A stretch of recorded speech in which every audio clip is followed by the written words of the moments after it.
And 3, and 2, and 1. Hey everybody, this is Terry Christopher, and I am doing my first ever story behind the song for Write Out TV. And my very first guest is my very good friend and sister of song from the West Coast of Canada, Miss Norine Braun. Hello, Norine. Hi, Terry. How are you? So great to hear your very first interview. Yeah. Cool. Yes, thank you for being the first guest. So what I've wanted to do for quite some time, I've actually had this thought for several years, is, get sort of all of us songwriters together in different segments, talking about sort of the process that we go through as songwriters, the evolution of a song coming into being from basically a thought or even a line or a word or an image that we take as songwriters to the full completion of an actual song. So I wanted to discuss one of your songs on Write Out TV, and that is your song Ballad of Magic Man. Okay. Okay. So first of all, tell us a little bit of backstory about Ballad of Magic Man. Okay. Ballad of Magic Man. This song has been around for a while. It's off my second album, Miles to Go, and this song it actually came out really quickly when I was writing that. It was one of those songs that I think probably took 20 minutes to write. Wow. Okay. It just flowed. I was sitting. We were recording the album, and we wanted something mellow, something introspective, and I happened to write it, and we recorded the song the next day. So, the recording of the song, it hadn't even been written 20 hours, and it was recorded on the album. And it's it's a song I still play in my sets live. And the song is really it's about the all magical elements that there are in our story of men and males and myths. And it reminded, it's one part Santa Claus, one part Jesus Christ, one part my dad, one part I used to work with developmentally challenged clients, and it was about all of those people and all of those things and that magic, the magical man that we grow up with and we still have in us. Wow. So that's sort of the long and short of it. Wow. Okay. So what would you say lyric content wise, would you say specifically speaks of those, we'll just say Santa Claus, Jesus, and your dad? Where in the song would someone, hear of that, or where lyrically did you place those three entities? Well, I think the song itself, it starts out, he'll visit you one night. It's sort of setting it up like the Sand. It's magical, mystical. Right.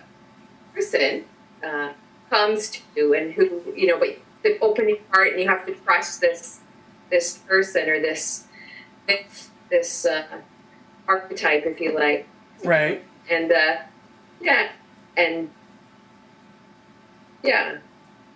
to make a place for that person. Right. And you're saying that sort of was representative of more of the Santa Claus line, or all three encompassed in the lyric there? I think it kind of goes in and out, all of the, yeah. And you said this was written when? This was actually written in, I'm thinking 99. 99, wow. So, yeah, quite a while ago. Yeah, it's great that you still play it. Pardon me? I said it's great that you still play it and that it still has life, after so long. That's a testament to the strength of the song itself. Yeah. It's usually well received when I play it, and it's very much like lullaby. I guess that's the quality of it as well. It's very soothing. Yeah. And Yeah. let's talk about that moment, because we've all been there where we're working on a song and we get stuck either lyrically or melodically, or we're trying to come up with like a harmony line or what have you.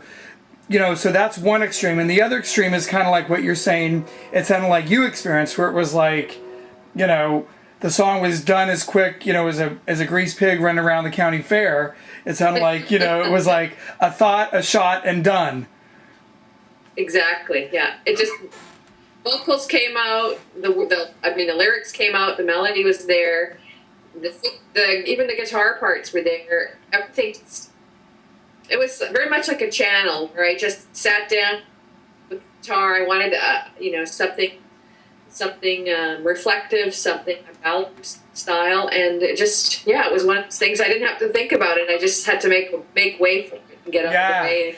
Isn't that amazing? I love that you. It still came that way. Yeah, I love that you said that you had to get out of the way of it, because I know that I've had a couple of songs, you know, on each of my projects where it was kind of like that, like you said, channeling, where like it's almost like it's just moving through you, and you're sort of the instrument that's giving the form and the shape, you know, again, melodically to the chord structure and what have you, and the lyrics are coming, and it's like this big rush of this information, and you're just sort of the divine source that it's coming through.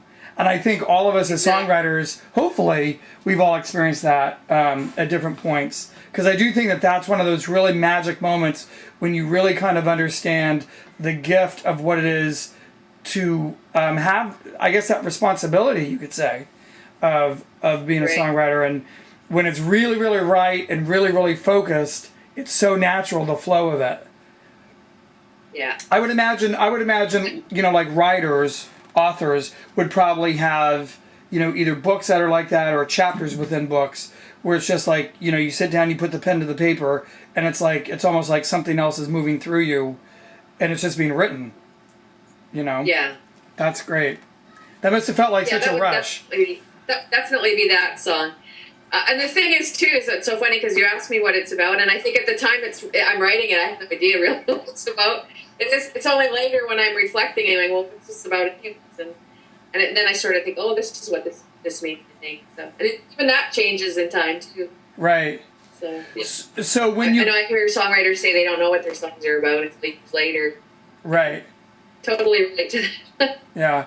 I've kind of, my stuff as of late has really been really sort of inward thinking and reflective, introspective to a lot of stuff that's been going on in my life.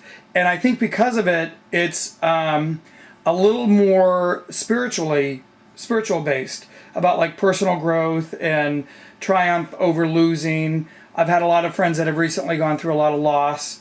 And it's interesting to see how lyrically my music has changed, so much so by what we all experience as songwriters, because obviously our lives are, you know, our source information. And I think it's interesting Absolutely.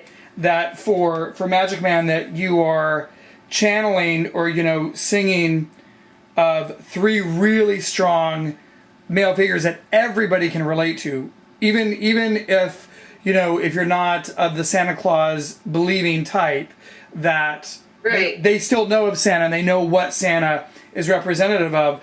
Everyone, unless, you know, I don't know who would not know, whether you're a believer or not is a different, you know, story. But, you know, everyone knows of Jesus and his teachings, you know, and his... Yeah, and he's a magic man, right? Yeah, exactly. And then, of course, all of us, I think at certain points in our lives, you know, think of our fathers as like these big, mighty, strong oak tree type protectors and providers and caregivers and all that stuff. So, had to shoo the cat out of there. He wants to be part of the interview. Get out. Here, kitty. Here, kitty. So, do you feel now that, you know, it's great that we're talking about this song that's had such a long life. Do you plug into it the same way as when you first wrote it, or, you know, how has it evolved? I feel it. I think I love it more now than I even did initially. I think it's a song it's followed me for so many years, and I've played it in so many different places, and the sentiment's the same. I think we want to keep that magic alive within us, and we want to have the power of believing, and we want to to keep that youthfulness within us, to believe in something bigger than ourselves. So yes, it's very. I like playing it still. I like singing it, and I think it's a song for me that actually grows the more I play it. So, some songs I get sick of playing, but it's one of those I don't. Right. What has been some of the feedback that you've gotten from audience members? Have they ever spoken directly to you about how it's connected to them? Has it ever represented any of them? A lot of them, I get a lot of comments about how it reminds them of their father. Mm-hmm. Or a lot of comments is they find it very soothing. They find it. I get a lot of that. It's a beautiful lullaby, and it's a positive. It's a positive sense of the masculine. Sort of looking at that. And it's a great way to reconnect, kind of. So I get a lot of it is about reconnecting to earlier parts of their lives, right? And the positive parts of their lives. So right. That's carrying great. that. I guess sort of carrying that innocence. Yeah. That would be probably the biggest one. Yeah. Yeah, carrying that innocence, and like you said, sort of keeping that belief and hope. That we all had as kids. That belief, that positive belief system going. Yeah. That magic, the magic in life, right? Yeah, exactly. It's like the Sandman and the Tooth Fairy, and the Easter Bunny, and all that. Yeah. It's amazing that as we get older, somehow that gets lost. Through all the rough and tumble of life. It has to. Yeah. So do you obviously work in your music and in your life to keep that magic alive? Sure. Yeah. Okay. I'm very playful and I know I do. Say immature, but maybe I know that I'd like to be playful, and I like to keep it innocent. And just to keep in touch with that inner child, I guess. Yeah. I think being curious and doing fun things and looking at we can't experience everything in this life, but we can as long as we're open to new things and meeting new people and just keeping the things that children are always so curious. Right. That's what keeps life interesting, is to keep that openness and that curiosity and the innocence that children have. I think we can carry that our whole life with us. Yeah. So it's certainly something I want to keep happening for sure. I think we would all be lucky to be able to do that, to keep that sort of childlike wonder about life. Yeah. From because it's so easy to become cynical and jaded and bitter, despair.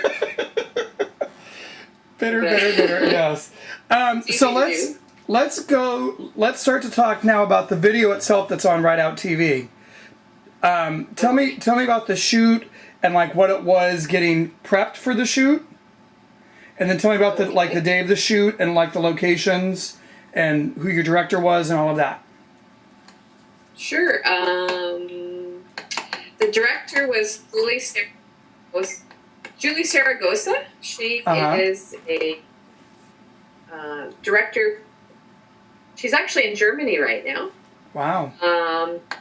And she's an independent filmmaker. She's also she teaches film at different universities. But Julie Saragosa, we met at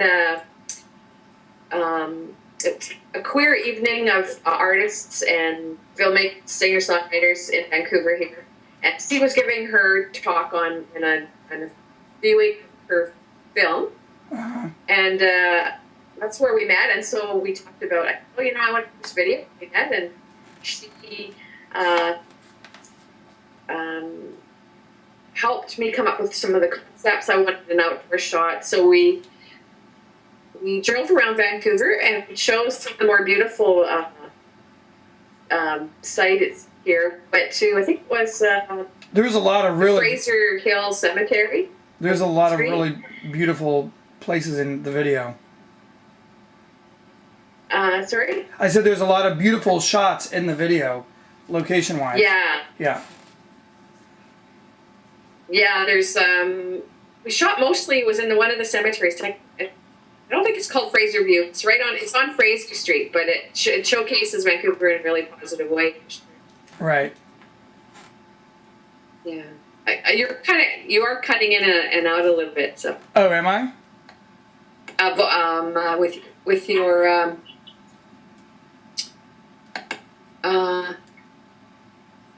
with the sound, it kind of comes in and out. So. Oh, is it? Okay. You're okay on my side. Okay, good. Yeah, you're steady on this side. Okay, good. So it's. I'm just trying to think. Oh yeah, we also went to Ballad Mansion, which is a mansion in Vancouver. We shot part of it there. I was also, because the song was about my dad. The cowboy hat that I'm wearing was my dad's. The cowboy boots that I'm wearing, so my father's. So it's sort of like he's passed away. He passed away 12 years ago, but I always had the feeling that he was sort of there, because I was wearing his boots, and and so it's sort of like his magic sort of followed me as we shot that. So. That's amazing. I love that. I love that you said you had his boots and his hat. Yeah. Aw, that's nice. The other part of that film, when we actually shot that as well in Stanley Park, there was a head that was magical kind of head. That a friend, Scott Powers here, where he's a radio host, and he had taken some pictures of me there, and so we decided we would go and shoot some of it there because it has a very mystical quality in the woods there. Right. Yeah. Well, I think it was a lot of fun. I think we shot it over a couple of days, 2 or 3 days, and then Julie edited it, and we decided to do 4 split screens and bringing it out and sort of all different aspects of the song. Yeah, I love that. I love that. All the different visuals that you've got going on. Yeah, thanks. Great. All right. Well, I just wanted to say thank you so much for being my first guest. And thank you so much. It's an honor to be numero uno. You are numero uno. And thank you. I'm really happy that we had this time to talk a little bit about the writing of the Ballad of Magic Man and a little bit of what goes into the musical magic of Miss Norine Braun. Well, thank you so much, Terry. All right. Well, thank you so much. Congratulations on your new gig doing interviews. We'll see how it goes. We'll see how it goes. I think it's so much fun to share, the knowledge about songwriting and what each of us goes through. That either the listeners or even just songwriter to songwriter, to kind of, like I thought that was such a great thing that you were speaking of, that experience about, when you're basically just being this instrument of information, and how sometimes it's like I've written lyrics in like under 3 minutes, an entire song, and it's just like, oh my God, it happened so quickly and without any sort of thought. And I think you saying that really can probably speak to and for a lot of other songwriters that are on Right Out TV. And I think it's kind of an amazing experience to have that, to feel that when it's happening. So thank you for sharing that. Oh, my pleasure. I'm glad. Yeah. All righty. To be of help to people. Yeah, that's excellent. Absolutely. All right. Well, thank you so much, Norine. And okay. Thanks, Terry. Norine Braun and Terry Christopher signing off for Right Out TV. And don't forget to check out Norine Braun's beautiful video and song Ballad of Magic Man on Right Out TV. Thank you so much. All right. Thanks, Terry.